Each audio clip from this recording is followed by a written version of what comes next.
Hello students, आज आपका topic current electricity का लेक्चर नंबर 2। इस लेक्चर में हम आपको ओम्स लॉ, साथ ही साथ रजिस्टर, कंडक्टिविटी, रेजिस्टेंस और कंडक्टेंस के साथ साथ सीरीज कॉम्बिनेशन और पैरेलल कॉम्बिनेशन से रिलेटेड चीज़ें जो उनके डेरिवेशंस हैं, मतलब एक तरीके से उनके जो फॉर्मूले हैं, कब अप्लाई करना है, कहाँ अप्लाई करना है, ये सारी चीज़ें आपको क्लियर करेंगे। इससे पहले के लेक्चर में हमने आपको करंट इलेक्ट्रिसिटी से रिलेटेड कुछ चीज़ें बताई थी, उनको हम थोड़ा सा 5 मिनट के अंदर क्या कर लेते हैं, रिवाइज कर लेते हैं। सबसे पहली बात, अगर हम बात करें करंट की, तो करंट को हम क्या कहते हैं, rate of flow of charge is known as current. ठीक है, अगर किसी कंडक्टर से धारा प्रवाहित हो रही है, यानी कि विद्युत धारा प्रवाहित होती है, तो विद्युत धारा को डिफाइन कैसे करेंगे, तो ये होता है आवेश प्रवाह की दर को हम क्या कहते हैं, धारा कहते हैं, यानी कि rate of flow of charge is known as current, जिसकी यूनिट क्या थी, एम्पियर था। ठीक है, और जो एम्पियर है ये एक तरीके का फंडामेंटल यूनिट है, यानी कि मूलभूत मात्रक। और मूलभूत मात्रक किसका होता है, मूलभूत राशि का होता है, यानी कि फंडामेंटल क्वांटिटी का होता है। क्लियर। तो यहाँ पे अगर हम बात करें तो करंट का मतलब क्या हो गया, rate of flow of charge is known as current. ठीक है, आवेश प्रवाह की दर को तो हम धारा कहते हैं, यूनिट एम्पियर हो गया। इसके बाद हमने बात की थी करंट डेंसिटी पर, और करंट डेंसिटी को हमने वेक्टर क्वांटिटी कहा था, जबकि करंट को हम क्या कहते हैं, स्केलर क्वांटिटी कहते हैं, यानी कि विद्युत धारा एक अदिश राशि है।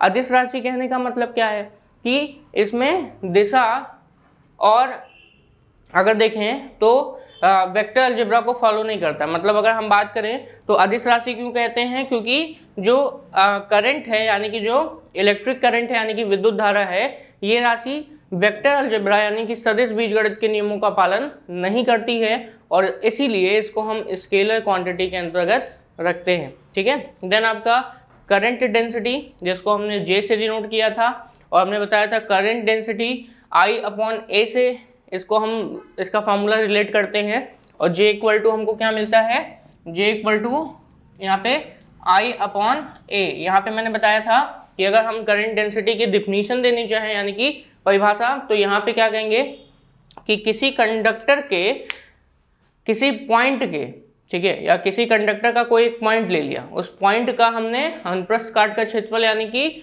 उसका हमने क्रॉस सेक्शनल एरिया निकाल लिया, तो उस क्रॉस सेक्शनल एरिया से जाने वाली धारा, ठीक है, उस क्रॉस सेक्शनल एरिया से प्रवाहित धारा के साथ साथ उस क्रॉस सेक्शनल एरिया के अनुपात को ही हम क्या कहते हैं, धारा घनत्व कहते हैं। ठीक है, और धारा घनत्व को हमने आपको वेक्टर ई से कोरिलेट किया था, और वेक्टर ई से कोरिलेट करने पर, यानी कि उसको वेक्टर ई से जोड़ने पर उसका फार्मूला क्या मिल रहा था, vector J equal to sigma into vector E. यहाँ पे वेक्टर ई क्या है, यहाँ पे वेक्टर ई का मतलब है इलेक्ट्रिक फील्ड, यानी कि विद्युत क्षेत्र, और ये भी एक तरीके की कैसी राशि है, ये सदिश राशि है। और यहाँ पे वेक्टर जे यानी कि धारा घनत्व तो भी एक तरीके से सदिश राशि है। जब भी कभी एरो का साइन ऊपर लगता है तो उसको हम सदिश राशि में गिनते हैं। क्लियर।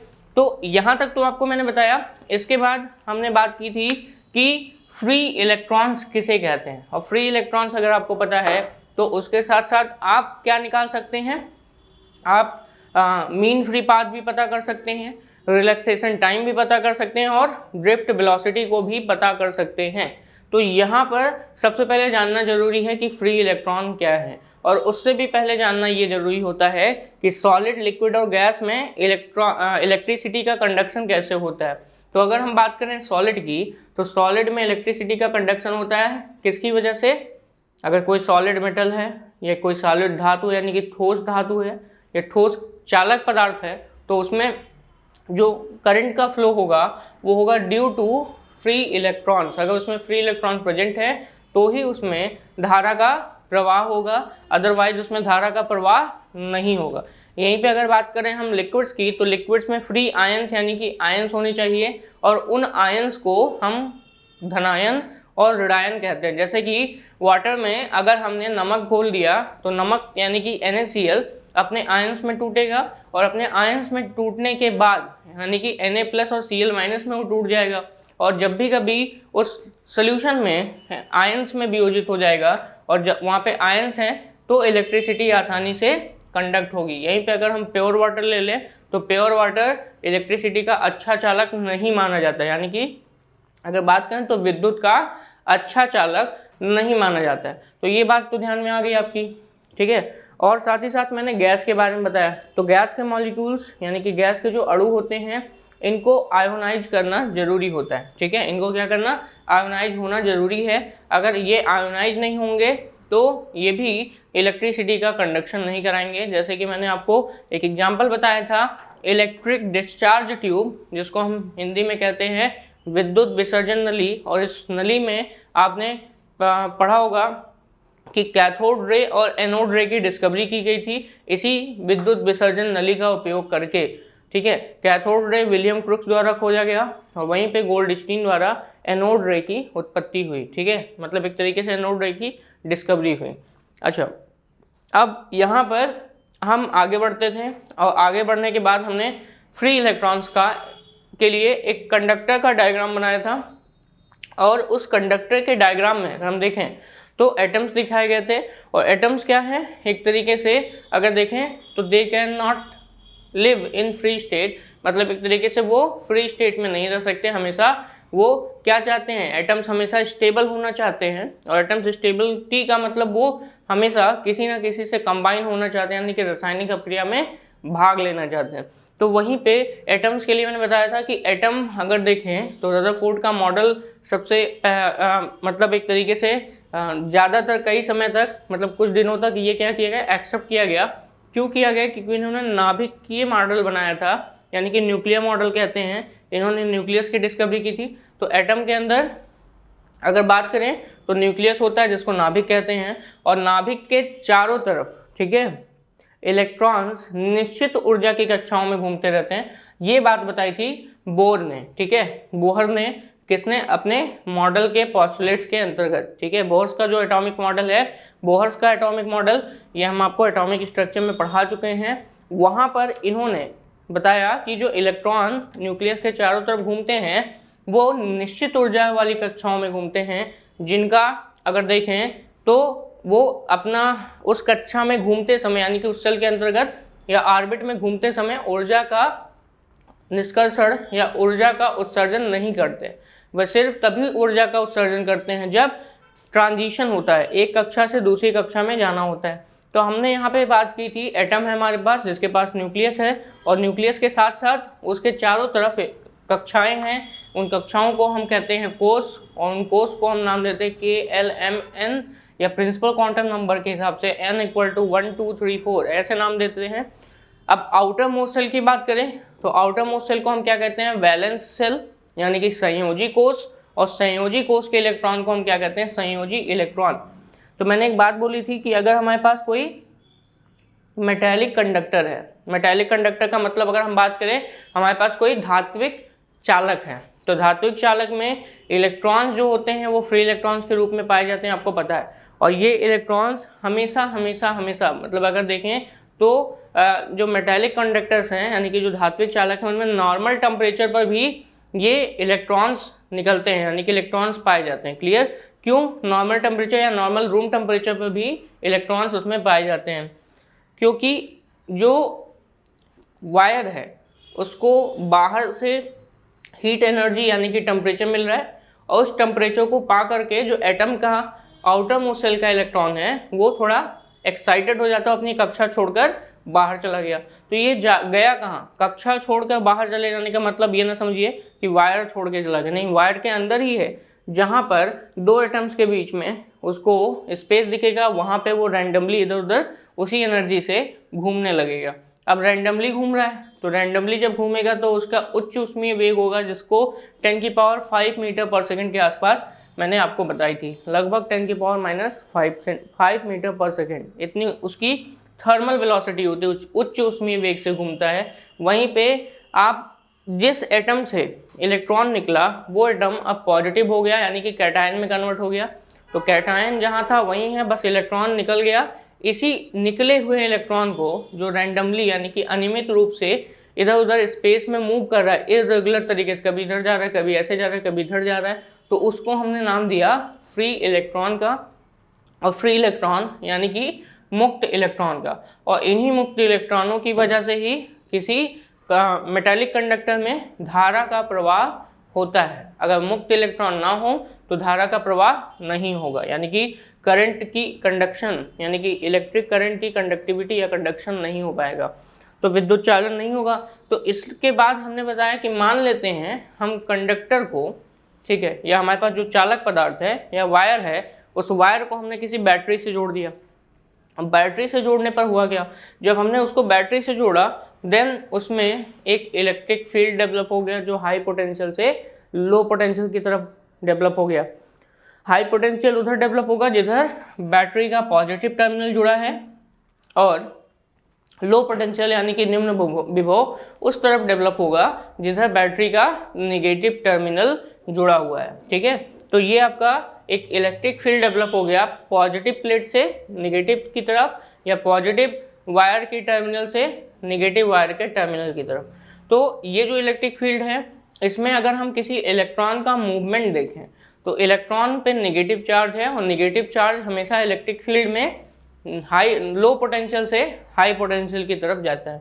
यानी कि निगेटिव चार्ज जहाँ पे, या निगेटिव सिरा जो इसका मिला, उससे किधर भागने की कोशिश करेगा, पॉजिटिव की तरफ। और जैसे ही निगेटिव से पॉजिटिव जाएगा, यानी कि जैसे ही इलेक्ट्रिक फील्ड अप्लाई करते हैं, सभी इलेक्ट्रॉन जो इर्रेगुलर तरीके से यानी कि रैंडमली इधर उधर मूव कर रहे थे, एक दूसरे से टकरा रहे थे, वो अब एक डायरेक्शन में लग गए। और इसी डायरेक्शन में लगने के बाद जैसे ही वो एक डायरेक्शन में लगते हैं, वैसे ही उस सर्किट में करंट यानी कि धारा प्रवाहित होने लगती है। और धारा का प्रवाह हमेशा इलेक्ट्रॉन के प्रवाह के अपोजिट होगा, यानी कि मान लीजिए इलेक्ट्रॉन का प्रवाह ऐसे है तो धारा का प्रवाह उसके अपोजिट जाएगा। ठीक है, ऐसे जाएगा। तो ये चीज़ आपको क्लियर हो गई। यहाँ पर कुछ टर्म्स थे, उन टर्म्स को भी हमने क्लियर किया था, जैसे मीन फ्री पाथ, यानी कि अगर हम बात करें औसत मुक्त पथ, तो औसत मुक्त पथ किसे कहते हैं, दो क्रमागत टक्करों के बीच चली गई औसत दूरी को हम क्या कहते हैं, औसत मुक्त पथ कहते हैं। यानी कि अगर हम दो क्रमागत टक्कर की बात करें, किसके, फ्री इलेक्ट्रॉन्स की, अब टक्कर कहाँ होगा, वो कहीं पे भी हो सकता है, चाहे वो उस कैटायन से टकराए या फिर वो दूसरे इलेक्ट्रॉन से टकराए। तो यानी कि दो क्रमागत टक्करों के बीच जो दूरी चली जाती है उसी को हम क्या कहते हैं, औसत दूरी, उसी को हम क्या कहते हैं, मीन फ्री पाथ, यानी कि औसत मुक्त पथ। इसको लैम्डा से डिनोट करते हैं, यानी कि the average distance travel between two successive collision by free electrons is known as mean free path. Clear हो गया। देन आपका इसके बाद क्या था, रिलैक्सेशन टाइम। तो इसी दूरी को तय करने में जो समय लगता है उसी को हम क्या कहते हैं, रिलैक्सेशन टाइम, यानी कि श्रांति काल। और नाम है ड्रिफ्ट वेलोसिटी का। तो ड्रिफ्ट वेलोसिटी क्या है, इसे आप थोड़ा सा समझिए। ड्रिफ्ट वेलोसिटी का मतलब जब हम इलेक्ट्रिक फील्ड अप्लाई करते हैं तो जो सभी इलेक्ट्रॉन्स हैं, यानी कि जो जितने भी इलेक्ट्रॉन्स कहाँ थे, फ्री इलेक्ट्रॉन्स, किसके अंदर, उस कंडक्टर यानी कि उस मेटल कंडक्टर के अंदर थे, वो सभी के सभी एक यूनिफॉर्म वेलोसिटी से क्या करने लगते हैं, मूव करने लगते हैं। तो यूनिफॉर्म वेलोसिटी से उसी कंडक्टर के अंदर यानी कि उसी मेटल के अंदर मूव करने लगे, उनकी मूवमेंट एक ही डायरेक्शन में होने लगी। तो इसी मूवमेंट को हम क्या कहते हैं, ड्रिफ्ट वेलोसिटी कहते हैं। और ये बहुत ही स्लो होता है, यानी कि in comparison to thermal velocity, अर्थात ऊष्मीय वेग। ऊष्मीय वेग इलेक्ट्रॉन का जब रैंडमली मूव कर रहे थे तो 10⁵ मीटर पर सेकंड था, जो कि पॉजिटिव वैल्यू, बहुत बड़ी वैल्यू है। यहीं पर अगर हम बात करें किसकी, ड्रिफ्ट वेलोसिटी की, तो ड्रिफ्ट वेलोसिटी बहुत छोटा होता है, लगभग 10⁻⁻⁴ मीटर पर सेकंड ऑर्डर का होता है। 10⁻⁻⁴ बहुत ही छोटी वैल्यू है। ठीक है, और इलेक्ट्रॉन की ड्रिफ्ट वेलोसिटी होती है जिसके अपोजिट क्या फ्लो होता है, करंट फ्लो होता है। ठीक है, तो ये हो गया आपका। अगर हम अब हमारा जो अगला टॉपिक है वो है, इसके आगे जो हमें पढ़ना है वो है आपका, अगर देखें तो वो है आपका ड्रिफ्ट वेलोसिटी के फॉर्मूले, उससे रिलेटेड कुछ क्वेश्चंस आते हैं। तो चलिए ड्रिफ्ट वेलोसिटी और अनुगमन वेग में हम आपको संबंध बता देते हैं। सॉरी, ड्रिफ्ट वेलोसिटी यानी कि अनुगमन वेग और धारा में एक संबंध है, उस संबंध को हम आपको यहाँ पे लिखकर बताते हैं ताकि आपके जो क्वेश्चंस हैं इससे रिलेटेड बड़ी आसानी से क्लियर हो जाए। तो अब हमारा जो हेडिंग है वो है वो है आपका रिलेशन बिटवीन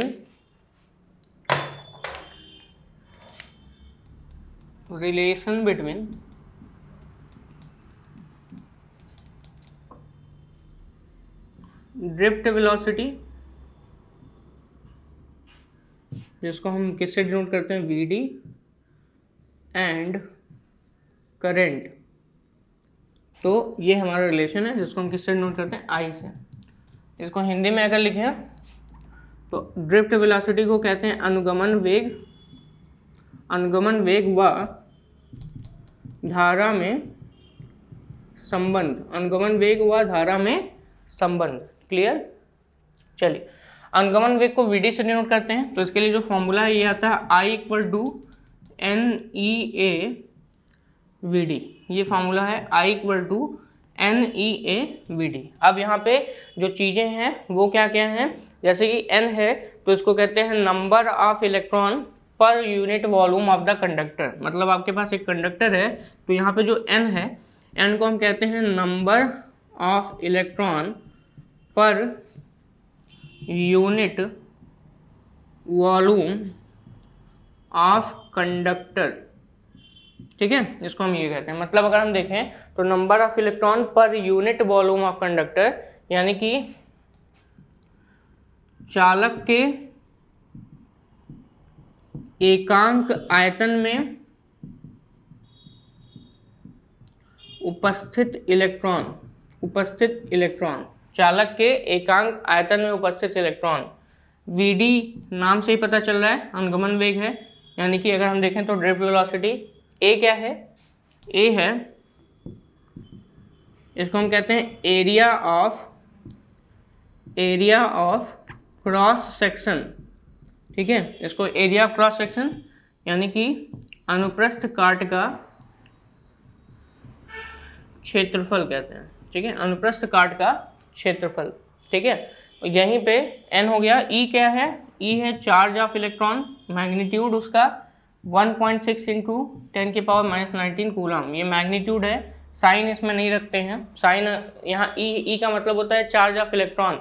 तो यहाँ पे E की वैल्यू कितनी है आपके, अगर देखें तो E की वैल्यू है 1.6 × 10⁻⁻19 कूलम। ठीक है, यहीं से अगर हम बात करें किसकी, ड्रिफ्ट वेलोसिटी की, तो ड्रिफ्ट वेलोसिटी को यहीं से हम जनरेट कर सकते हैं, यहीं से हम ड्रिफ्ट वेलोसिटी भी निकाल सकते हैं। ये तो आपका रिलेशन हो गया। यहीं से अगर ड्रिफ्ट वेलोसिटी निकालें तो VD = हो जाएगा I/NEA। होगा कि नहीं होगा, सिंपल सी बात, बिल्कुल सही बात है, I/NEA होगा, क्योंकि NEA को हमने इधर भेज दिया तो हमारे पास VD मिला। ठीक है, अब यहाँ पे अगर हम एक फॉर्मूला पढ़ें उसको हम कहते हैं सिंस, यानी कि चूंकि यहाँ पे लगा दिया J = क्या होता है, I/A होता है कि नहीं होता है। तो यहाँ पे देखिए I/A भी है, तो अगर हम इस I/A को थोड़ा सा तोड़ें तो यानी कि I/A की जगह हम करंट डेंसिटी रखना चाहें तो इसी VD को हम दूसरे तरीके से करंट डेंसिटी के साथ रख सकते हैं, यानी कि I/A की जगह हमने क्या रख दिया, J/, नीचे क्या मिलेगा, NE। तो एक दूसरा फार्मूला ये भी हो गया। ऊपर क्या फार्मूला था, VD = I/NEA, जहाँ पे I क्या है, करंट है, और यहाँ पे J क्या है, J को हम बोलते हैं करंट डेंसिटी। ठीक है, और साथ ही साथ आपने J का फार्मूला भी पढ़ा है, यहाँ पे पढ़ा J = होता है सिग्मा × E, मतलब इलेक्ट्रिक फील्ड के साथ इसका जो रिलेशन था वो है। तो यहाँ से VD को एक और फॉर्म में लिख सकते हैं, VD = सिग्मा E/NE, ये भी लिख सकते हैं। VD = सिग्मा E/NE भी लिख सकते हैं। क्लियर हो गया। और अगर सिग्मा E/NE लिखे हैं, आपने सिग्मा का भी एक फॉर्मूला पढ़ा होगा, सिग्मा = होता है 1/ρ। तो अगर सिग्मा को भी हम तोड़ना चाहें तो सिग्मा को हम तोड़ सकते हैं 1/ρ के फॉर्म में।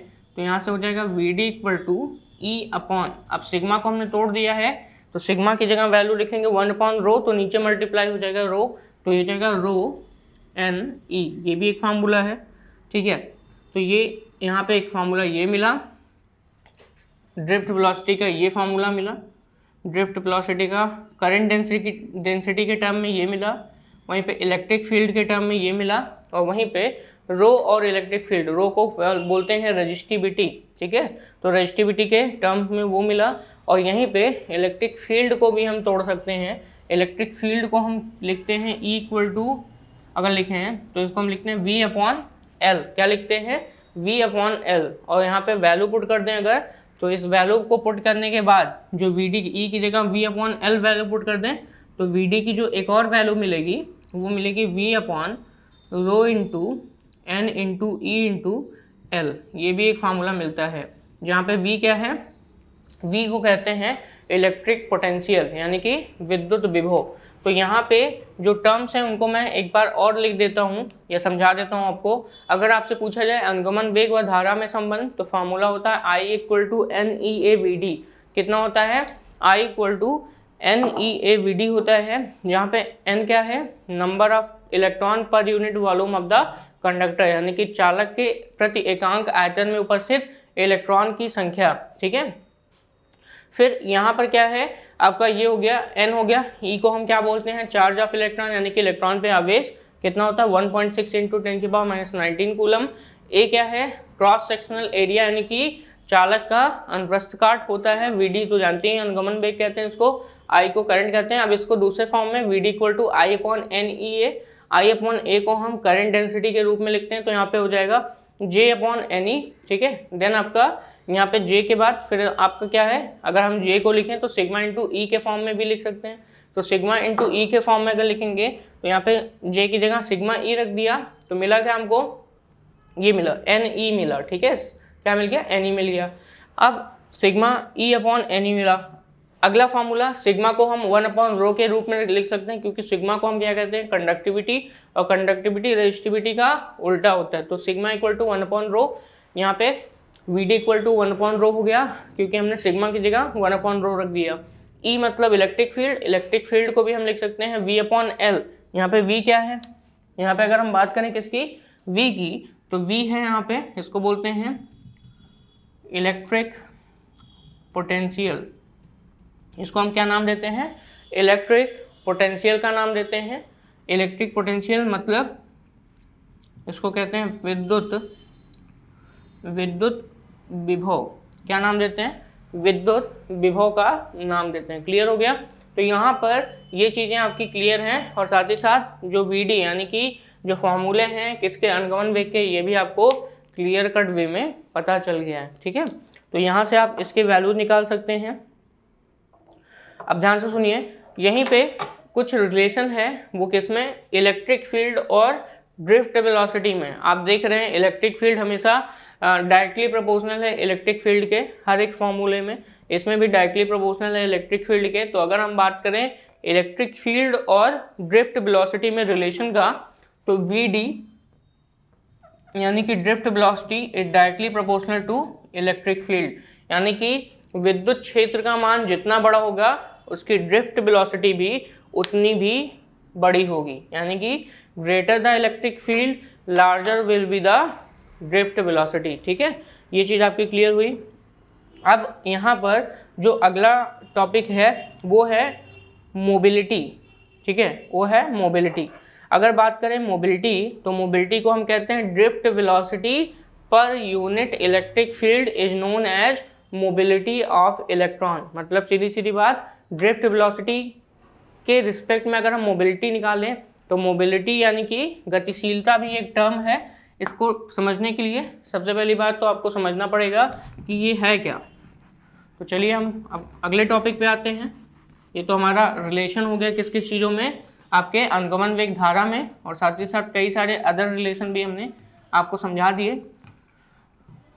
तो अब अगर हम बात करें ड्रिफ्ट वेलोसिटी और इलेक्ट्रिक फील्ड से रिलेशन, तो उसी से रिलेटेड आपका एक टर्म आता है जिसको हम कहते हैं मोबिलिटी, जिसको हम हिंदी में कहते हैं गतिशीलता। किसकी गतिशीलता? इलेक्ट्रॉनों की गतिशीलता कहते हैं, ठीक है। इलेक्ट्रॉनों की गतिशीलता हम इसको नाम देते हैं। ठंडक की वजह से इंक इस पर चिपक गया है। अगर ये बताइए ठंडक की वजह से इस पर इंक चिपक जा रहा है, तो ये कौन सा इस पर अगर देखें तो कौन सा एक रूल लग रहा है फिजिक्स का, या कौन सा एक प्रोसेस हो रहा है इस पर? बहुत ही अच्छा टॉपिक है। असंजक बल और ससंजक बल आपने पढ़ा होगा, उसी के बेसिस पर है। इसका मान बढ़ जाता है और किसका मान बढ़ता है ये आप बताइएगा। ऑप्शंस आपको है, खुद ही सोचिएगा देन बताइएगा। एडहेसिव फोर्स है या कोहेसिव फोर्स है, ठीक है। किसकी वजह से इंक चिपकता है वो भी बोर्ड पर। चलिए हम बात अभी कर रहे थे, किसकी बात कर रहे थे जस्ट अभी, मोबिलिटी। हम बात कर रहे थे मोबिलिटी की, यानी कि गतिशीलता की। क्लियर। तो अगर हम गतिशीलता के बारे में पढ़ें, ठीक है, यानी कि मोबिलिटी के बारे में पढ़ें, तो यहाँ पर गतिशीलता अगर बात करें तो गतिशीलता को म्यू से डिनोट किया जाता है और म्यू इक्वल टू होता है ड्रिफ्ट वेलोसिटी, कब, per unit electric field. Drift velocity per unit electric field is known as mobility of electron, ठीक है। तो इसको म्यू से प्रदर्शित करते हैं और म्यू इक्वल टू होगा वी अपॉन ई, ठीक है। म्यू इक्वल टू क्या होगा, वी अपॉन ई। इसको हम कहते हैं drift velocity per unit electric field. क्या कहते हैं, drift velocity per unit electric field, जिसका मतलब होता है एकांक। अगर हम बात करें तो प्रति एकांक विद्युत क्षेत्र पर जो आपको अनुगमन वेग प्राप्त होता है उसी को हम क्या कहते हैं, मोबिलिटी, यानी कि गतिशीलता। म्यू से प्रदर्शित करते हैं, म्यू इक्वल टू होता है वी डी अपॉन ई, ठीक है। और इसकी यूनिट अगर देखेंगे तो वी डी मतलब वेलोसिटी, वेलोसिटी की यूनिट होती है मीटर, और यहाँ पे इलेक्ट्रिक फील्ड की यूनिट होती है न्यूटन पर कूलम। तो ठीक है, तो मीटर पर सेकेंड न्यूटन पर कूलम, ठीक है, मीटर पर सेकेंड पर न्यूटन पर कूलम, ठीक है, ये इसकी यूनिट होती है। तो यहाँ पर ये हो गया आपका। दूसरी चीज़, एक चीज़ और, अगर ड्रिफ्ट वेलोसिटी की बात करें तो ड्रिफ्ट वेलोसिटी और साथ ही साथ यहाँ पर जो मोबिलिटी है इसका एक और यूनिट है, वो है मीटर स्क्वायर पर वोल्ट सेकेंड। इसकी अदर यूनिट भी है, वो क्या है, मीटर स्क्वायर पर वोल्ट सेकेंड, ठीक है, ये भी यूनिट है। क्लियर। चलिए अब हम अगले टॉपिक पे आते हैं जिसको हम कहते हैं ओम्स लॉ। ओम्स लॉ यानी कि ओम का नियम। ओम्स लॉ के अकॉर्डिंग अगर हम बात करें कि ओम्स लॉ किसे कहते हैं, तो यहाँ पर ओम्स लॉ आपको समझ में तब आएगा जब आपको ओम का नियम अच्छे से पता हो, उससे रिलेटेड आपको ये चीज़ें पता हो कि रेजिस्टेंस क्या है, रजिस्टर क्या है, ये सारी चीज़ें आपको पता होनी चाहिए। क्लियर। तो चलिए, ओम का नियम हमेशा तब लगता है जब भौतिक अवस्थाओं यानी कि ताप, दाब, इन सबको हम क्या रखें, समान रखें। तो चालक की अगर भौतिक अवस्थाएं क्या रहें, कांस्टेंट रहें, यानी कि नियत रहें, ठीक है। तो जब भी कभी चालक की भौतिक अवस्थाएं नियत रहेंगी तो उस समय हम ओम्स लॉ को अप्लाई कर सकते हैं, ठीक है। जैसे कि लेंथ हो गया, टेम्परेचर हो गया, उसका यांत्रिक जो उसमें तनाव होता है, स्ट्रेन होता है, वो भी अगर क्या रहे, कांस्टेंट रहे, मतलब उसमें कोई खिंचाव ना हो, तो ये सारी चीज़ें अगर उसकी फिजिकल कंडीशंस क्या हैं, कांस्टेंट हैं, तो देन आप ओम्स लॉ अप्लाई कर सकते हैं, ठीक है। ओम का नियम अच्छे से अप्लाई कर सकते हैं। तो चलिए, हेडिंग है आपका यहाँ पर हेडिंग है आपका ओम्स लॉ, ठीक है। यहाँ पे हेडिंग है आपका ओम्स लॉ, जिसको हम क्या कहते हैं, ओम का नियम।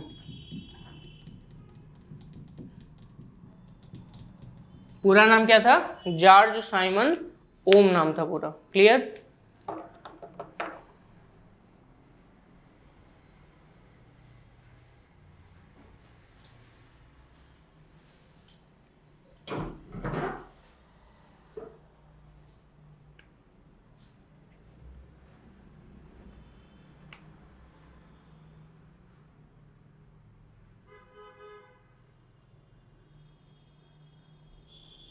तो यहाँ पर ओम्स लॉ, जिनका पूरा नाम क्या है, जॉर्ज साइमन ओम, ठीक है। तो ओम्स लॉ के अकॉर्डिंग क्या कहा गया है कि if the physical condition of the conductor, यानी कि अगर हम बात करें चालक की, तो चालक की अगर हम फिजिकल कंडीशन यानी कि अगर हम उसकी भौतिक अवस्थाओं जैसे टेम्परेचर, लेंथ और मैकेनिकल स्ट्रेंथ यानी कि उसकी स्ट्रेन जो जिसको हम हिंदी में क्या कहेंगे यांत्रिक अगर विकृति, ठीक है, को हम क्या करें कांस्टेंट रखें, तो ऐसे समय में जो उसमें करंट फ्लो होता है यानी कि उस कंडक्टर या चालक से होकर जो धारा प्रवाहित होती है वो हमेशा उस कंडक्टर के दोनों एंड्स पर लगने वाले पोटेंशियल यानी कि अगर हम बात करें विभव के डायरेक्टली प्रोपोर्शनल होता है। ठीक है, किसके डायरेक्टली प्रोपोर्शनल होता है? I directly proportional to V, यानी कि जो धारा होती है वो दोनों के किसके प्रोपोर्शनल होता है? I directly proportional to V। अब ध्यान से समझिए यहाँ पे कि अगर हम बात करें ओम्स लॉ की, तो हमारे पास मान लेते हैं एक कंडक्टर है, हमारे पास एक कंडक्टर है और वो कंडक्टर आपका ऐसे है, ये मान लेते हैं क्या है? कंडक्टर है, और कंडक्टर के दोनों सिरों पर एक पोटेंशियल है। इस पोटेंशियल की वैल्यू कितनी है? मान लेते हैं V है, और इसमें प्रवाहित होने वाली जो धारा है वो क्या है? I है। तो पोटेंशियल कितना है इनके दोनों सिरों पर? V है, और इसमें प्रवाहित होने वाली धारा कितनी है? I है, स्मॉल I है। तब यहाँ पर अगर हम बात करें ओम्स लॉ की, तो इसमें कुछ चीज़ें आपको कांस्टेंट रखनी है। क्या क्या चीज़ें? ये क्या है आपका? कंडक्टर, ठीक है, ये क्या है? कंडक्टर है। ठीक है, तो कंडक्टर अगर यहाँ पे है तो यहाँ पे कुछ चीज़ें यहाँ पे क्या रखनी है आपको? Constant physical conditions, physical conditions यानी कि अगर हम बात करें तो भौतिक अवस्थाएं, भौतिक अवस्थाएं, ठीक है, इनको क्या करना है? कांस्टेंट रखना है। ठीक है, यानी कि रिमेन सेम, यानी कि इनको क्या रहना चाहिए? Remains same. मतलब अगर हम फिजिकल कंडीशंस को रिमेन सेम यानी कि समान रखें हर एक सिचुएशंस में, और ये फिजिकल कंडीशंस कौन कौन से हैं? फिजिकल कंडीशंस में कौन कौन से आएंगे? टेम्परेचर यानी कि तापमान, लेंथ किसका? कंडक्टर का। अगला मैकेनिकल स्ट्रेन जिसको हम कहते हैं यांत्रिक विकृति, इसका मतलब तार वार को खींचने से उसकी लंबाई ना बढ़े। ऐसी सारी सिचुएशंस अगर हम क्या करें? कांस्टेंट रखें, यानी कि फिजिकल यानी कि भौतिक दशाएं, अवस्थाएं, या भौतिक दशाएं इसको बोल सकते हैं, अवस्थाओं की जगह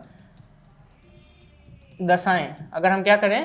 कांस्टेंट रखें, तो ऐसे समय में चालक में प्रवाहित होने वाली धारा यानी कि जो करंट है, ठीक है, वो उनके दोनों सिरों पर यानी कि चालक के दोनों सिरों के बीच लगने वाले पोटेंशियल डिफरेंस यानी कि विभवांतर के अनुक्रमानुपाती होता है, यानी कि डायरेक्टली प्रोपोर्शनल होता है। ठीक है, और I directly proportional to V, अगर I इसके डायरेक्टली प्रोपोर्शनल है पोटेंशियल डिफरेंस के, तो यहीं पे V भी डायरेक्टली प्रोपोर्शनल होगा किसके? करंट के। ठीक है, तो दोनों चीज़ें हैं, और यहीं से यहाँ पे V को भी इन्होंने डायरेक्टली प्रोपोर्शनल किया था किसके?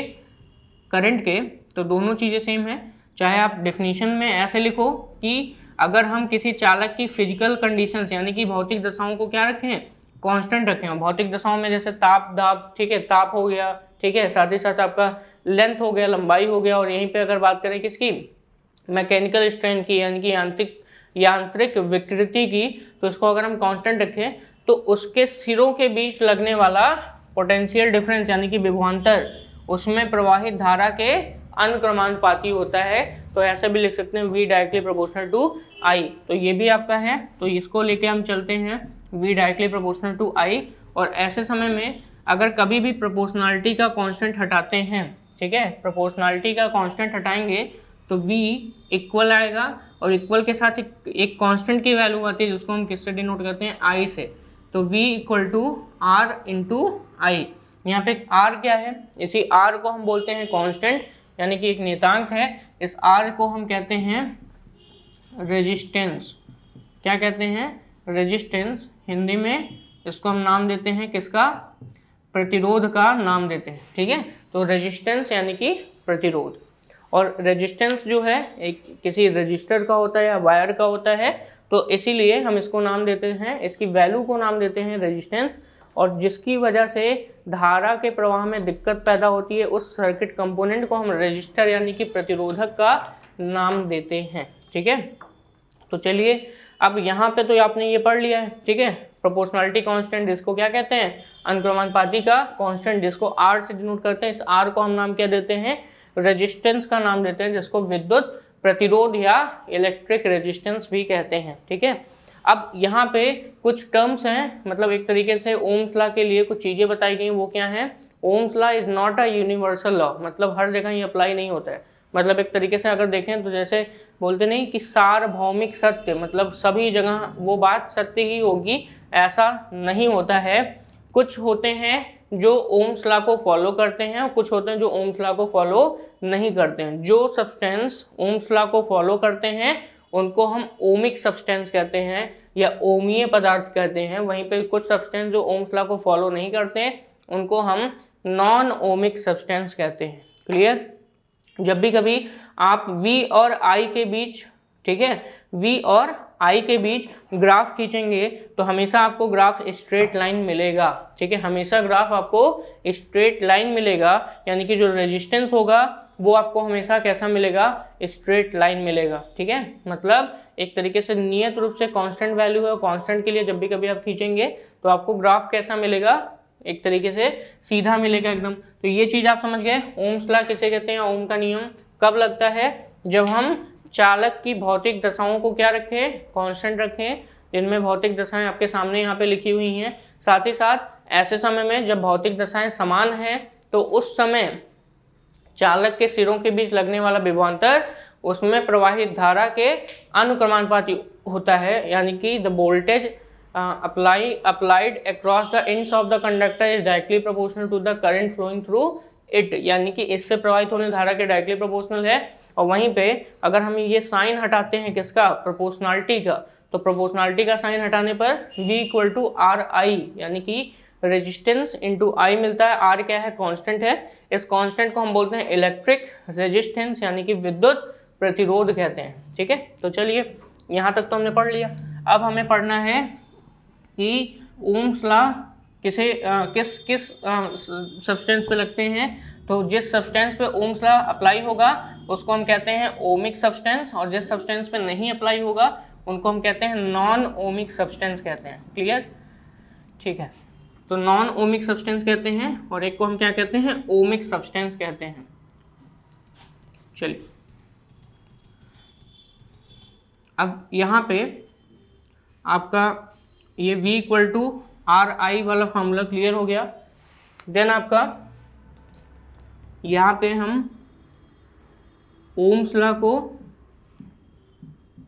जो फॉलो करते हैं और कुछ होते हैं जो नॉट फॉलो, यानी कि इसको ओबे नहीं करते। ठीक है, जो ओम्स लॉ को फॉलो करते हैं उन्हें हम कहते हैं ओमिक सब्सटेंस, और जो नहीं फॉलो करते हैं उन्हें हम कहते हैं नॉन ओमिक सब्सटेंस। ठीक है, उन्हें हम कहते हैं नॉन ओमिक सब्सटेंस। ठीक है, और साथ ही साथ ओमिक सर्किट भी कहते हैं और नॉन ओमिक सर्किट भी कहते हैं। इसको कहते हैं ओमीय, ठीक है, ओमीय पदार्थ। ठीक है, इसको कहते हैं ओमीय और इसको कहते हैं अओमीय। ठीक है, अओमीय। तो ये हो गया आपका। यहीं पे अगर हम ग्राफ की बात करें, किसके किसके बीच, V और I के बीच अगर हम ग्राफ की बात करें तो V और I के बीच जब भी कभी आप ग्राफ बनाएंगे, यानी कि जो आपका फॉर्मूला था V equal to R into I, इसमें अगर आप किसके किसके बीच, V और I के बीच ग्राफ बनाएंगे तो यहाँ पर आप V को किसी भी एक्सिस पे, जैसे कि V को हम मान लेते हैं किस एक्सिस पे ले रहे हैं, Y एक्सिस पे, क्योंकि ये Y मानोगे तो Y इक्वल टू mx ऐसे चलता है, आपने पढ़ा होगा Y equal to mx plus C, ये स्ट्रेट लाइन का फार्मूला है। और Y equal to mx plus C की अगर बात करें तो Y एक्सिस पे जो चीज़ें ली जाती हैं इसको हमने Y माना है, ये आपका m है और ये x है और c कितना है यहाँ पे 0 है। ठीक है, तो जो आपका इंटरसेक्शन है वो कितना है, 0 है, यानी कि जो ग्राफ बनेगा वो कहाँ से जाएगा, ओरिजिन से होके जाएगा। तो y equal to M X plus C, X पे हम i मानेंगे, y पे हम v लेंगे। तो चलिए x एक्सिस पर हमने क्या माना, करंट की डायरेक्शन ले ली और वाई एक्सेस में हमने वोल्टेज का इंक्रीजिंग ऑर्डर ले लिया, ठीक है। तो ये हो गया, तो वोल्टेज हो गया और इधर क्या हो गया, करंट हो गया। तो V है हमारा वाई एक्सेस पर और X है, X मतलब एक्सेस पर हमारा क्या है, धारा है। तो ये वोल्टेज यानी कि इसको हम क्या कहते हैं, विभवांतर, ठीक है। और ये क्या हो गया, धारा। ये चीज़ क्लियर हो गई। तो विभवांतर और धारा आपका क्लियर हो गया। अब यहाँ पे बचा क्या है, ये आपका पॉइंट ऑफ इंटरसेक्शन। तो पॉइंट ऑफ इंटरसेक्शन कितना है, 0 पे है, यानी कि वाई एक्सिस पे अगर इंटरसेक्ट करेगा तो कितने पे करेगा, 0 पे करेगा। तो इसीलिए यहाँ पर लाइन जो खींचेंगे ये हम स्ट्रेट लाइन खींचेंगे। मतलब पहली बात तो ये कहाँ से जाएगा, ओरिजिन से। और यहाँ पे देखें तो y की पावर 1 है और x की पावर 1 है। तो y की पावर 1 और x की पावर जब भी कभी 1 होगा तो स्ट्रेट लाइन से होके जाएगा। और इसको हम मान लेते हैं क्या है, ये एंगल कितना बना रहा है, थीटा। एक्स एक्सिस से कितना एंगल बना रहा है, थीटा। और यही जो थीटा की वैल्यू है, इसी थीटा को हम किस में लिखेंगे, टैन थीटा के रूप में। तो यहाँ से हमको स्लोप मिल जाएगा, स्लोप को बोलते हैं प्रवणता। तो स्लोप मिल गया किसका, इस ग्राफ का, इस लाइन का स्लोप मिल गया। स्लोप इक्वल टू होगा टैन थीटा। और यहाँ पे मान लेते हैं ये दूरी है, ये दूरी i है, नीचे वाली दूरी कितनी है, स्मॉल i, इधर वाली दूरी ये है v। तो यहाँ से टैन थीटा इक्वल टू मिल गया v अपॉन i। और आपको पता है अगर v और i को नीचे भेजें तो हमें क्या मिलेगा, r। तो v upon i equal to r। तो स्लोप की वैल्यू हमको कितनी मिली, स्लोप की वैल्यू मिली tan theta equal to v upon i equal to r। इसी को हम m से भी डिनोट करते हैं। तो m equal to tan theta होता है, हमेशा याद रखिए स्लोप की value m equal to tan theta होता है। और टैन का मतलब होता है परपेंडिकुलर अपॉन बेस, यानी कि लंब बटे आधार। तो लंब यहाँ पे क्या है, ये वाली वैल्यू, और लंब कितनी है, जो वोल्टेज वाली विभवांतर वाली वैल्यू होगी तो v मान लेते हैं। यहीं पे अगर आधार की बात करें तो आधार यहाँ पे क्या है, धारा, जिसकी वैल्यू कितनी है, i है। क्लियर हो गया। तो टैन थीटा इक्वल टू क्या हो गया, v अपॉन i।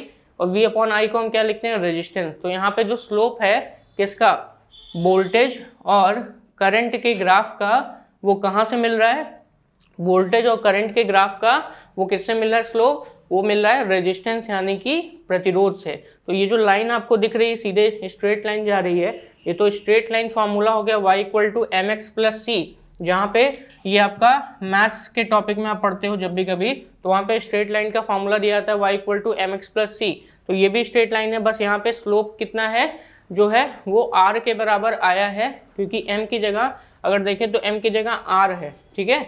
और जो इसका इंटरसेक्शन है वो कहाँ से होके जाएगा, इंटरसेक्शन 0 है, यानी कि c की वैल्यू 0 है। तो ग्राफ कहाँ से होके जाएगी, ओरिजिन से होकर जाएगी इन स्ट्रेट लाइन, ठीक है। ये चीज़ आपकी क्लियर हो गई।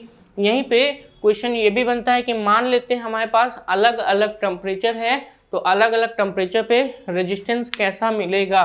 तो पहली बात तो ये समझ लीजिए कि टेम्परेचर बढ़ाने पर रेजिस्टेंस बढ़ता है, या क्या बोलते हैं, टेम्परेचर बढ़ाने पर रेजिस्टेंस बढ़ता है। यानी कि अगर हम कंडक्टर यानी कि चालक पदार्थ की बात करें तो चालक पदार्थ में हमेशा याद रखिए कि टेम्परेचर बढ़ाएंगे तो रेजिस्टेंस बढ़ेगा।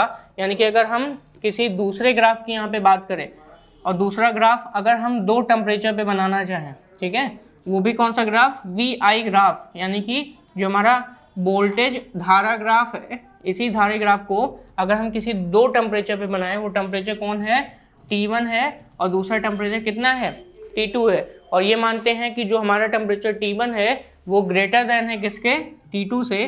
तो ऐसे समय में जो ग्राफ बनेगा किसका, वोल्टेज और करंट का जो ग्राफ बनेगा, तो ये VI जो ग्राफ है, इधर हमने क्या लिया V, ये हमारा TI ग्रेटर देन T2 है, यानी कि एब्सोल्यूट टेम्परेचर के टर्म में लिया है।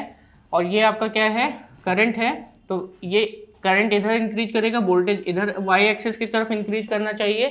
तो यहाँ पे जो ग्राफ जाएगा उसके 2 स्लोप होंगे, क्योंकि एक तो हम टेम्परेचर T1 पे देखेंगे और एक टेम्परेचर हम देखेंगे T2 पर। तो T1 वाला ये होगा और T2 वाला ये होगा। T2 ये हो गया θ2, वहीं पे ये हो गया θ1। अब यहाँ पे θ1 देखेंगे तो स्लोप किसका ज़्यादा है, tan θ1 इक्वल टू किसके आएगा, R1 के। यहीं पे tan θ2 इक्वल टू किसके आएगा, R2 के। यहाँ पे R1 will be greater than R2, जिसका स्लोप ज़्यादा उसी का हमेशा याद रखिए, उसी का हमेशा वैल्यू भी ज़्यादा होगा। तो जिसका स्लोप ज़्यादा उसी स्लोप की वैल्यू ज़्यादा होगी, यानी कि रेजिस्टेंस की वैल्यू किसकी ज़्यादा होगी, R1 की ज़्यादा होगी, किसके रिस्पेक्ट में, R2 के रिस्पेक्ट में। ये चीज़ क्लियर हो गई। चलिए, कुछ अभी मैंने बात की थी कि कुछ डिवाइस या कुछ सब्सटेंस ऐसे होते हैं जो ओम्स लॉ को फॉलो नहीं करते। इन डिवाइसेस को नॉन ओमिक डिवाइसेस या सब्सटेंस कहते हैं, या नॉन ओमिक सर्किट भी कहते हैं, जिसके अंतर्गत आपके कौन कौन सी चीज़ें आती हैं, गैसेस, मतलब जितनी भी गैस हैं वो आते हैं क्योंकि ओम्स लॉ को फॉलो नहीं करते। क्रिस्टल रेक्टिफायर्स, ठीक है, और साथ ही साथ थर्मियोनिक वाल्व, देन ट्रांजिस्टर्स, ये सब के सब आपके नॉन ओमिक या नॉन लीनियर कंडक्टर्स हैं, ठीक है। इसके लिए कभी भी जो आपका वी आई ग्राफ होगा वो लीनियरली नहीं मिलेगा, स्ट्रेट लाइन नहीं मिलेगा। इसके लिए हमेशा ग्राफ कैसा जाएगा, कर्व में मिलेगा। यानी कि अगर हम ये जो ग्राफ हमने बनाया जो स्ट्रेट लाइन मिल रहा है, ये ओमिक सर्किट के लिए है, ओमिक सब्सटेंस के लिए, यानी कि ओमीय डिवाइसेज के लिए, ओमीय पदार्थ के लिए है। लेकिन यहीं पे अब हम बात करें जो ओम्स के नियम को फॉलो नहीं करते, ओम्स लॉ को फॉलो नहीं करते, उनके लिए जब ग्राफ आप बनाओगे तो जो ग्राफ है वो कैसा मिलेगा आपको, लीनियर ना हो करके वो आपको कैसा मिलेगा, वो आपको कर्व लाइक मिलेगा। तो जैसे कि मान लेते हैं हमारे पास एक और ग्राफ है, वो किसके लिए है, नॉन ओमिक सर्किट के लिए।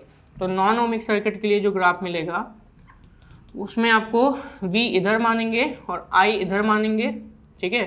I को हम यानी कि धारा को हम इधर मानेंगे, तो ग्राफ आपका हमेशा इसके लिए कर्व लाइक मिलेगा। और जो कर्व लाइक ग्राफ होगा समथिंग ऐसे जाएगा।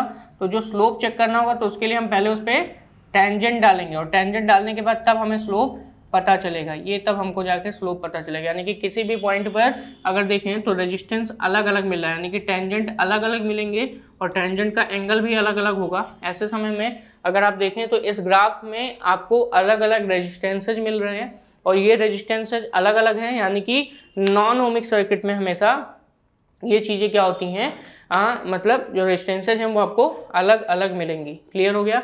यहीं पे अगर हम ओमिक सर्किट की बात करें तो लीनियर आपको ग्राफ मिलता है, ठीक है। ये चीज़ आपकी क्लियर हो गई। एग्जाम्पल के तौर पर मैंने आपको बता ही दिया, क्या क्या बता दिया यहाँ पे। एग्जाम्पल के तौर पर हमने आपको क्या बताया कि आपके thermionic valve, gases, crystal rectifiers और ट्रांजिस्टर्स, ये सब आप इलेक्ट्रॉनिक डिवाइसेज में पढ़ोगे, ठीक है।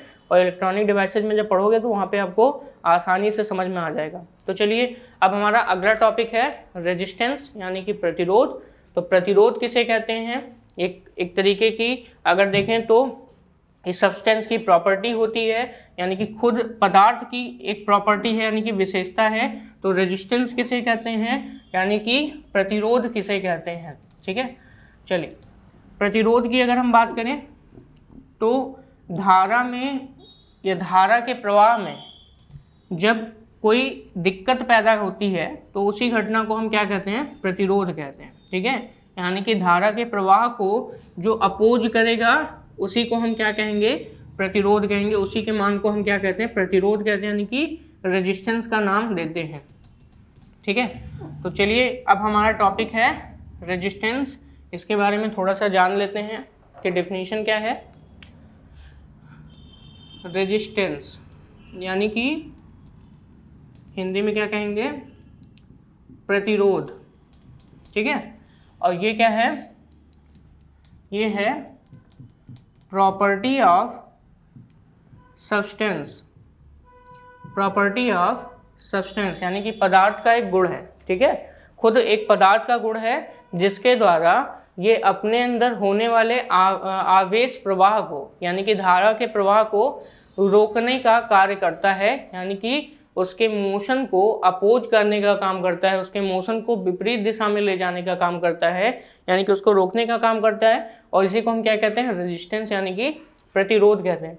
आपने प्रतिरोध नाम से ही पता चला है, रोध मतलब रोकना, ठीक है। तो किसी के मोशन को रोकना, यानी कि यहाँ पे करंट यानी कि धारा के प्रवाह को रोकने का कार्य कर रहा है, यानी कि उसकी स्पीड यानी कि धारा के मान को ये अपोज कर रहा है, कह रहा है कि हम अपने सर्किट से होकर धारा को जाने नहीं देंगे।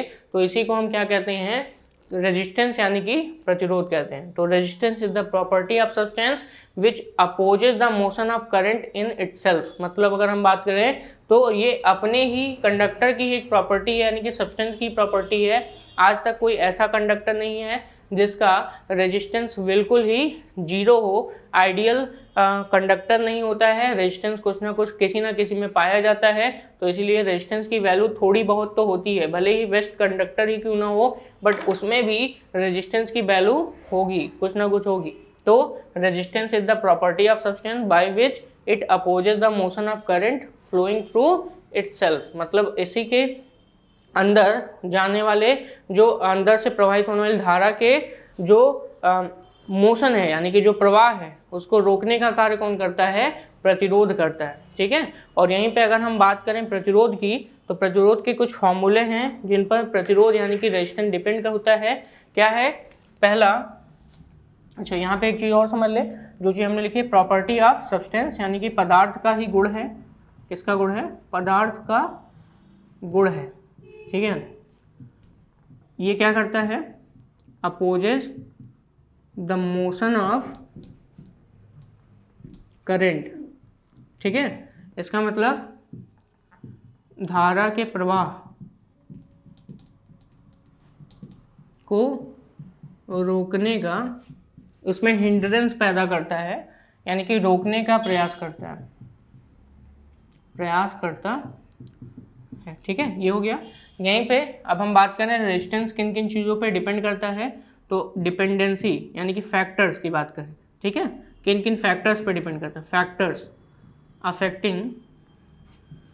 अफेक्टिंग बात करें किसको? रेजिस्टेंस को। तो कौन कौन से फैक्टर्स यानी कि कौन कौन से कारक जो हैं वो प्रतिरोध को अफेक्ट करते हैं, यानी कि उस पर प्रभाव डालते हैं, वो हैं सबसे पहला R directly proportional to length of conductor. Length of conductor, इसको हम स्मॉल एल से डिनोट करते हैं, यानी कि जो प्रतिरोध है, ये प्रतिरोध लेंथ ऑफ कंडक्टर यानी कि चालक की लंबाई के डायरेक्टली प्रोपोर्शनल अनुक्रमानुपाती होता है। यहीं पर R inversely proportional to area of conductor, area of conductor. ठीक है, ये हो गया, मतलब एरिया ऑफ कंडक्टर या cross sectional area of conductor, जिसको किससे डिनोट करते हैं? ए से डिनोट करते हैं। तो यहाँ पे अगर आप बात करें किसकी, फैक्टर्स की जो रेजिस्टेंस यानी कि प्रतिरोध को अफेक्ट करते हैं, उस पर प्रभाव डालते हैं, तो वो हो गया लेंथ और एरिया। अगर किसी कंडक्टर की हम लेंथ इंक्रीज करते जाएं, यानी कि डायरेक्टली प्रोपोर्शनल है, ध्यान से सुनिएगा, अनुक्रमानुपाती है, चालक तार की लंबाई के अनुक्रमानुपाती है, तो अगर हम लेंथ को बढ़ाते जाएं तो रेजिस्टेंस की वैल्यू भी बढ़ेगी। और वहीं पे अगर हम लेंथ को इक्वल रखने के साथ साथ, मतलब हर जगह लेंथ समान है, बस हम उसके वायर के थिकनेस को बढ़ाएं यानी कि उसके एरिया को बढ़ाएं, तो ऐसे समय में रेजिस्टेंस की वैल्यू घट जाएगी और धारा का मान बढ़ जाएगा। रीजन क्या है?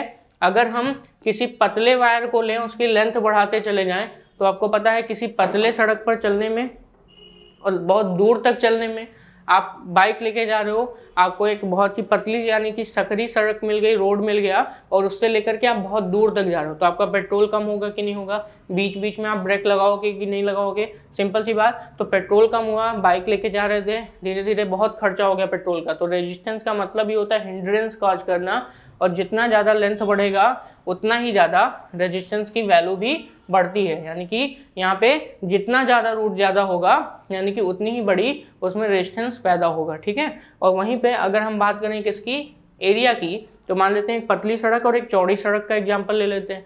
पतली सड़क पे आप कभी भी हमेशा जब देखो तब ब्रेक लगाते हो, कोई आ गया सामने ब्रेक लगा दिया तो रुकते हो, अपनी स्पीड को कम कर लेते हो। यहीं पे अगर चौड़ी सड़क हो, हाईवे हो पूरा, 80 90 100 ऐसे स्पीड में आप गाड़ी को भगा देते हो, तो वहाँ पे रुकने के लिए कोई नहीं है, तो वहाँ पे आप अच्छे से अपनी वेलोसिटी बढ़ा देते हो। तो सेम काम कहाँ पे है? इस वायर के अंदर यानी कि कंडक्टर के अंदर भी होता है। जब आप एरिया बढ़ाओगे तो इलेक्ट्रॉन को गमन करने के लिए, मूव करने के लिए स्पेस रहेगा, और स्पेस रहेगा तो रेजिस्टेंस कम रहेगा और करंट अच्छे से फ्लो होगा। यहीं पे एरिया कम रहेगी तो उसमें इलेक्ट्रॉन्स अच्छे से मूव नहीं कर पाएंगे, और जब इलेक्ट्रॉन्स यानी कि फ्री इलेक्ट्रॉन्स अच्छे से मूव नहीं कर पाएंगे तो उसी में रेजिस्टेंस की मात्रा बढ़ जाएगी।